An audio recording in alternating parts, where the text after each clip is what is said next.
और हम अपन ठिकानेदार नहीं है हो, अपना कोई ठिकाना बोलो ना। हाँ, कब क्या हो जाए, पर पक्के ठिकाने बताए संतों ने कि जब समय मिले तो चले जाना मंदिर, जब समय मिले चले जाना तीर्थ, जब समय मिले चले जाना भगवान की कथा में, जब समय मिले चले जाना संत सदगुरु की शरण में, नित्य प्रति नियम बनाना सुंदरकांड की शरण में, रामायण भागवत की शरण में चले जाना। हाँ, ये ठिकाने पक्के। और जो इनकी शरण में रहता है, आपके जीवन में कोई दुख है, कोई संकट है, क्या करें? आज एक संत को सुन रहे थे कि सबसे सरल काम बताया, सबसे सरल क्या, कि ज्यादा कुछ नहीं कर सकते, तो यदि आपके घर में तुलसी का पौधा अगर है तो तुलसी पे रोज जल चढ़ाना, अगरबत्ती लगाना, प्रणाम करना, तो तुलसी मैया क्या करेगी? तुलसी मैया आपके जीवन में जो दुख है ना, उसकी लिस्ट बना के बंसी वाले तक पहुंचा देगी, और वो बंसी वाला उस दुख को बोलो ना दूर करेगा। ये तो कर सकते हैं ना। आपका संतरे का बगीचा हो ना हो, आपका आम का बगीचा हो ना हो, पर अब घर में आप तुलसी जरूर, ये तो कर सकते ना। हाँ, बड़ी सुंदर बातें संतों ने बताई कल्याण के लिए। धर्म पर चलो। और जब पृथु जी ने ये सुना तो पृथु जी ने धार्मिक कार्य प्रारंभ किए, यज्ञ प्रारंभ किए, 1 यज्ञ, 2 यज्ञ, 3 यज्ञ, 5 यज्ञ, 10 यज्ञ, 20 यज्ञ। और जब धर्म पर चले तो सुख आने लगा साहब। पृथ्वी गाय बन के प्रकट हो गए। राजन, जो चाहिए दुह लो, मांग लो, सब मिलेगा। चारों तरफ प्रसन्नता छा गई। और धर्म का ऐसा प्रभाव देखा तो पृथु जी ने धार्मिक कार्य बंद नहीं किए, चलने दो। अनवरत यज्ञ चल रहे हैं, अनवरत, बंद नहीं किए। यहां से भी चाहो तो सीख निकाल लो। जब हमारी कोई मनोकामना अटकती ना, ऐसे भगवान के पीछे पड़ते साहब, पढ़ते कि नहीं पढ़ते? और जैसे ही काम हो जा, छोड़ो छाड़ो। अरे जीवन में एक नियम बनाइए, हमेशा किसी भी स्थिति में रहे, नियम ना टूटे, जिसमें मन लगे। पृथु जी सीख दे रहे हैं। यज्ञ किए, सुख आ गया, पर बंद नहीं किए। चलने दो अनवरत लगातार यज्ञ। 20 यज्ञ, 30 यज्ञ, 40 यज्ञ, 60, 70, 80, 90, 99 यज्ञ पूरे हो गए। और शोभा यज्ञ भी प्रारंभ हो गया। और जैसे ही शोभा यज्ञ प्रारंभ हुआ तो इंद्र को चिंता हो गई, और इंद्र ने यज्ञ में विघ्न पैदा किया। देखिए, आप ज्यादा भजन पूजन कर रहे हैं, किसी को चिंता हो ना हो, एक देवता ऐसा है जो चिंता में पड़ जाता है, और वो है कौन? इंद्र देवता। आचार विद्वान जब आप पूजन अनुष्ठान करते हैं तो बोलते हैं, पूजन जब समाप्त होता, उठने लगते ना, तो आसन के नीचे जल छोड़िए, नेत्रों से लगाइए। क्यों? इंद्राय नमः कहिए या विष्णवे नमः कहिए। क्यों? यदि आपने ऐसा नहीं किया तो जो पुण्य आपने इकट्ठा किया है वो इंद्र चुरा लेता। और ये घर में भी नियम बनाना आज से, हो करते कि नहीं करते?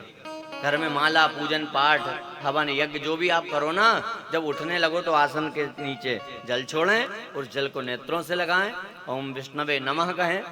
उन्हें तो आपकी मेहनत बेकार है। हाँ, इंद्र को चिंता हो जाती है, कहीं ये इंद्र पद नहीं मांग ले।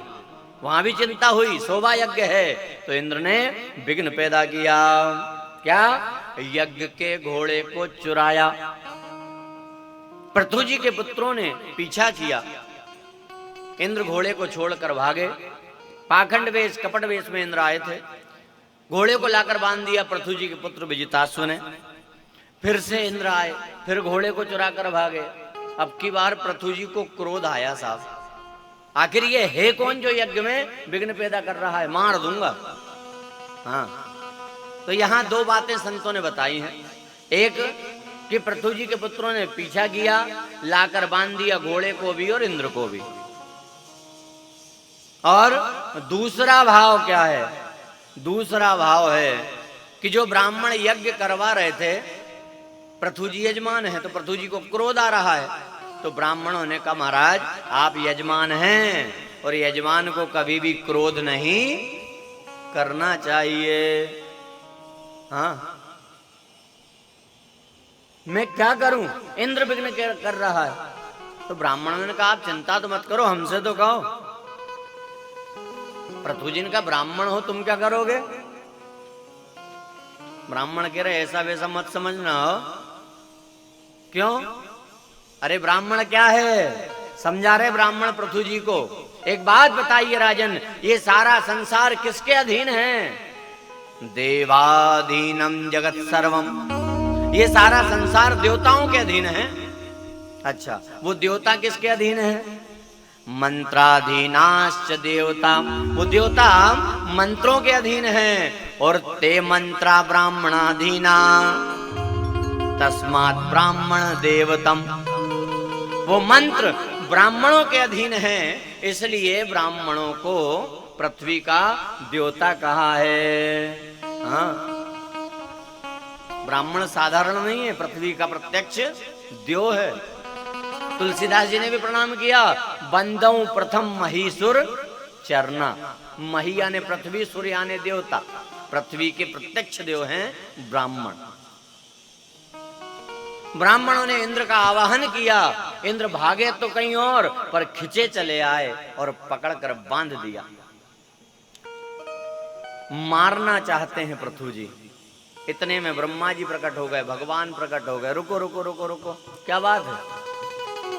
भगवान से कह रहे हैं पृथु जी, प्रभु मैं यज्ञ कर रहा हूं, धर्म कर रहा हूं, और ये देवताओं के राजा सहयोग करे वो तो नहीं, और विघ्न पैदा कर रहे हैं। और जो धर्म के कार्य में विघ्न पैदा करे नष्ट हो जाता है। हाँ, हमेशा याद रखना, कोई धर्म का कार्य हो तो जितना हो सके उतना सहयोग करना और प्रयास करना, कभी भी विघ्न पैदा मत करना। हाँ, भगवान ने इंद्र से पूछा कि तुमने क्यों विघ्न पैदा किया? इंद्र कहते हैं प्रभु ये शोभा यज्ञ था, अगर ये पूरा हो जाता तो ये इंद्र पद के अधिकारी हो जाते, फिर मेरा क्या होता? तो इंद्र को क्षमादान दिलवाया, इंद्र भागे। इधर भगवान प्रसन्न हैं पृथु जी पर, वरदान मांगो मैं प्रसन्न हूं। तो पृथु जी ने कहा प्रभु आपके दर्शन हो गए, क्या मांगू? नहीं, पर भगवान कह रहे मैं तो दूंगा, मांग। बार बार कह रहे हैं मांग। अच्छा, उसके बाद भी पृथु जी ने क्या मांगा आपको पता है? पृथु जी कहते हैं प्रभु अगर देना ही है तो मुझे 10,000 कान दीजिए। क्या मांगा? कान। अब कहां फिट करो 10,000 कान? कार नहीं मांगी हो, कान। 10,000 कानों की शक्ति सुनने की, कि कहीं दूर भी आपकी कथा, सत्संग, गुणानुवाद, भजन कीर्तन चल रहा हो तो मैं सुन सकूं। अब ये सुना तो भगवान और प्रसन्न हो गए साहब।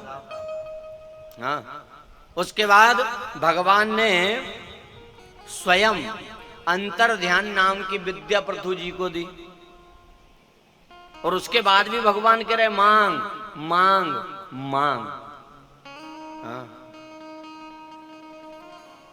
विचार करना सुन के कितना पुण्य होगा पृथु जी का कि भगवान कह रहे हैं मांग। हैं? अरे हम तो थोड़ा बहुत करते नहीं हैं, और मांग तो इतनी है कि पूछो मत। हाँ, अरे इतना पुण्य इकट्ठा करिए साहब कि भगवान कहे मांग, तब बात है। खुदी को कर बुलंद इतना, खुदा बंदे से पूछे